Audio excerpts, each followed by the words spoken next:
Good morning, everyone. Welcome back to Witch of the Moon. I am your Monday hostess, Natalie. This week's topic is choose your own topic. So I'm going to talk about two different things entirely. I'm going to talk about one thing that's going to kind of lead into the other, and I'm going to show you why. All right, this is the first thing that I want to talk about. This is Utterly Wicked by the absolutely wonderful Dorothy Morrison. If you do not have a copy of this book, you need to get your hands on it. This is an absolutely fabulous book full of information about the origins of curses and hexes, but more than learning how to use them on someone else, although she does talk about that, she also gives you lots of ways to protect yourself from this kind of magic. And so I find this very useful because, quite frankly, there's been a lot of talk in my family over the years about the Viner curse. That was my maiden name. And my sister and I had come to the conclusion, after really giving it some serious thought, that there must be some sort of a curse. And we are trying to kind of break that cycle. The reason that we think that is that there are a lot of reasons, frankly, but it has a lot to do with the fact that with certain members of the family who come from certain lines within our family, things just never seem to quite work out well for them. Maybe just enough to get by, but not enough to really get ahead.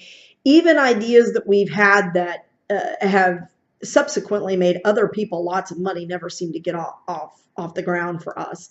And lots of other things. It's just lots of bad luck that's gone on within the family over the years and things like that. So, we kind of started talking about it, and it made me really kind of delve into this book a little bit more. And I'm going to tell you, this book has got some fantastic recipes in it for ways to protect yourselves, like magical baths, powder. Did I just see gopher powder in here? Oh, yes, she does have a gopher dust powder. It's a little bit different. She's got a couple of them in here. So, there's... here's my take on it. I've talked about it before.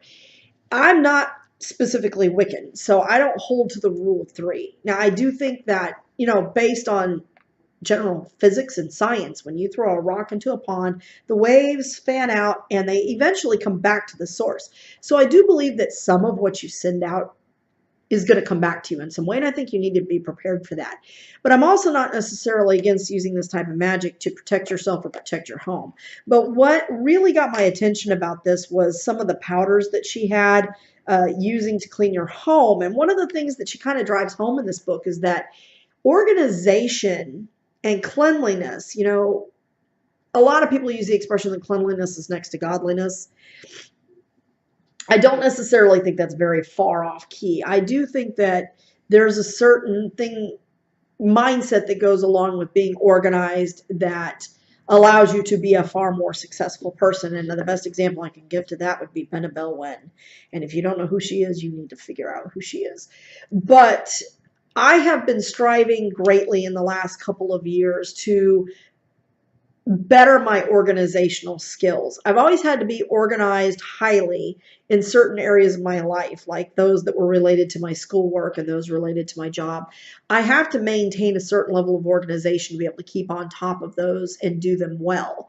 But my general life, like when you come into my home, my house is pretty clean, but it's not spotless by any means. And if you go upstairs in my house where the girls are, forget it. I try not to venture up there because I have a heart attack every time I go up there, just because there's clothing and stuff everywhere. It looks like a home of a 12-year-old, but she's 20, so the only one we have living in the house now. But I am really striving to become a cleaner, more organized individual. And one of the things that Dorothy points out in this book that drives that home for me is that, negative energy thrives on disorganization and chaos. And there are those that utilize, chaos as an instrument of their magic. And that's not the same thing as chaos magic, by the way. There's a difference. But when you have a lot of chaos in your life, it's very easy just to chuck another thing in there to make it even more chaotic, where that person never can quite recoup and get a hold of themselves. And so I have been really working towards clearing my workspace at home because people tend to pile things on my desk. There's not a lot of room for me to work in my house. My office here is far more organized. You can see that there's very little extra paperwork. There's a place for everything. The books are nice and neat. The shelves are nice and neat. I have my tray full of things that are needed to be acted upon here. But for the most part, it's really just copies of stuff that I need. Oh, hey, like this. I need this. I needed this.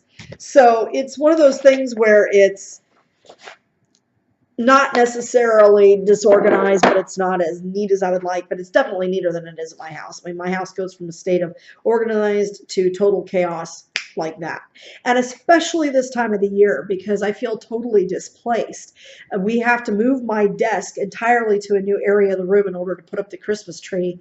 And to be honest with you, the older I get, the more irritating that becomes to me because I feel totally displaced. I have the TV with the big sound bar right here, and I feel like I'm sitting just like this. And I don't feel I can think and work properly. And she really drives that home in this book. She says that cleanliness is really key to making sure that you're not allowing negative energy to build up in your life. So one of the things that I was thinking about that this book kind of brought home to me is that when you are looking at negative things that are going on in your life and you're starting to think, God, does somebody have it out for me? Maybe. Personally, I hold the belief that there's some sort of a transgenerational curse, which curses to me are transgenerational in nature. Hexes are more temporary kinds of things. If you just are doing something to kind of make that person's life uncomfortable, but it's eventually going to wear off, that to me is a hex. A curse is something that is designed to stick and last a lot longer and possibly even travel down generations. And I really do believe that because it's been just a history of bad luck in my family and things that have, not gone well. So I'm working to lift that. But part of doing that would be to get myself organized and to eliminate the possibility or areas of my life where this kind of negative energy can sit and fester and build. And that includes clutter on the desk, clutter in the house, dirt in the house. Now, those of you that know me know I have 7 dogs. That's a lot of dog hair. I walk in the door and tumbleweeds of dog hair, woo, woo, kind of roll by. But that doesn't mean that my house is dirty. I mean, I'm constantly vacuuming. I come home and the first thing I do is vacuum. Before I leave the house in the morning, I vacuum. I will vacuum again if I need to. I clean out the vacuum. I steam clean my carpets at least once a month. I own a rug doctor. I flat out bought one. Well, my husband bought it, but I use it at least once a month. And so I try to keep my home as clean as possible because I do believe that that reflects on oneself. And I do think that when you are in a place that's dirty and uncomfortable, it makes you uncomfortable and it breeds a sort of negative energy. There's always a tension in the house when it's dirty that isn't there when it's neater.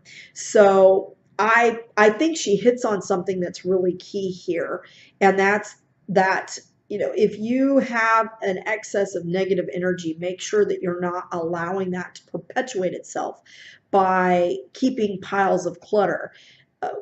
Some of the things that I'm doing to try to organize myself and organize my magic. Number one, I have Benebell Wen's planner, the Metaphysician's date book. If you have never invested in that, I strongly suggest you take a look at it. She changes it a little bit from year to year, but it always has certain key elements in it that I think are really key for planning and goal, setting and organizing, whether it's in your personal life, professional life, or your magic life. And how can you really separate the three? To me, they're all one and the same, right? They all coincide because we're a system and our lives are a system. And all of those aspects that are important to us are a system. And so that system needs to run smoothly or there's going to be a kink. And if something's off in the system, it affects the entire system. So what's affecting you will affect your family, will affect your friends, and it kind of ripples out. So Benebell's planner I like because she's got lots of good information inside of it that's magical in nature. She has some principles that are very magical in nature. A lot of them are of the Eastern esoteric traditions, which is cool because I don't know much about those. So I like to learn. I like to incorporate lots of different things into my practice because I hold the belief that there's some value to be held in the magical practices of everybody on the planet. We are all from the same source. So there's something to be gained in all of that.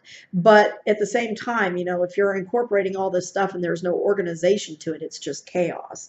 So I really like having her planner to go day by day to look at things and go, okay, here's my 1 year plan, my 5 year plan, my 10 year plan. What goals did I meet? What didn't I meet? I like the fact that she has an end of year reflection. And I like the fact that that has allowed me to, within a certain capacity, start to really organize my time. And by having my time organized, it gives me more time to organize my household, to clean my home, to make sure that what needs to be done is done, to not feel like I'm totally exhausted every time I come home and I think, oh my God, I have so much to do, because I always have so much to do. So it's a matter of saying, okay, I need to be disciplined in getting down to this. So these are some keys to practicing the craft that I think are really key that don't get talked about a lot, and that is organization, cleanliness, and uh, time management. You know, and those three to me kind of go all hand in hand. So by being aware of what's going on in your life and staying on top of it and keeping spaces clean, you prevent that negative energy from festering or growing or hiding its way into your life. And by keeping that organized, by keeping that negative energy out, you create a positive environment for growth and for uh, work and for doing other things, whether it's a working or it's work or it's something for your family or anything else. So I think that Dorothy kind of inadvertently hits on something very key in this book that people don't talk about. They kind of talk around it, sort of like she does in this book. She says flat out that, you know, this is great. There's a kiss-ass curse in here. I love this woman. I want her to adopt me. Okay. In any case, you know, she says that these places, you know, dirt and clutter are places where negativity likes to fester, and I agree. So I think it's key to keep things very nice and very neat and very organized. And so between these two ladies, Benebell and Dorothy here, I think that they've really hit on a couple of keys that are just, they both talk about them, but it's never talked about directly in the witchy community about how it affects your craft. Because if you are disorganized, what do you think is going to happen to your practice, to your magic? You know, if you don't know where your elements are for your spell that you need, if you don't know, can't remember what you did with your spell remnants, then how can you undo something that you've done? You know, if you don't know what you have in your cabinet, then how can you utilize those things to create the kind of magic that you want? So part of having that magical life that you want deals with staying clean and organized. I'm sure that there's a lot of people out there that are going to disagree with this video, and I know it's kind of not a usual topic we talk about. It's kind of off the topic a little, but I really felt that it was important. It struck me as something that I kind of went, and things that make me go, are things that I like to talk about. So I would love to see y'all's feedback or hear y'all's feedback on this in terms of how do you feel about that? Do you think it's important? If you don't think it's important, what makes you think it's not important? What then would be the keys for you to making sure that your magic stays strong and is effective in its manner? And if you agree with me, well, what makes you agree with that? What are some things that you do to keep yourself organized? What are some things that you strive for in setting your environment, whether it be your home or your work environment, that help you to stay organized? What are some strategies you do? One of the things that I do is I have folders. And when I can see that the paperwork's kind of piling up on my desk, I start separating it. Is it personal or is it business? If it's personal, okay, it's going to go here. If it's business, it goes here. Then at that point, I will then sit down and go through it. Okay, is this something that needs to be filed somewhere? Can it be shredded? Or does it need to be acted upon? Does it need action? And those are my three things. So if it needs to be filed, it goes in the folder. I take it to the other office where we keep our personal files, and I file it. If it's something that needs action, I sit down and I start acting on those things, and then I decide, can this be shredded? Does it need to be filed? So that I don't get a lot of buildup of huge paperwork all over everywhere where I'm going, oh my God. And I was one of those people that I knew where, and I still am, I know where everything is in one of my piles. You know, if it's a consistent pile on my desk, don't touch it. But I have my own system for going through that pile and making sure that I do take care of everything. And periodically, I just have to sit down and go, you know what? It's time. So I make the time. I set that time aside and say, this is what we're going to do today. We're going to go through this stuff. And I have found that a very useful way to have something that, okay, this needs action. So we're going to set this here, and this is going to be acted on right now. This needs to be filed, or this is going to need action by this certain time. And so I try to make sure that I put those deadlines into my planner so that I remember to go back to that paperwork and go, yes, this needs to be done now and sent here, or this needs to be filed now, or this time has passed, so this can go, or what have you. So I think that organization, again, and cleanliness are keys to removing negative influences that may creep their way into your practice, into your craft, and into your personal life, which to me are all one and the same. I cannot separate my craft from my life. Therefore, it affects who I am as a speech pathologist and my business and my practice and how I operate.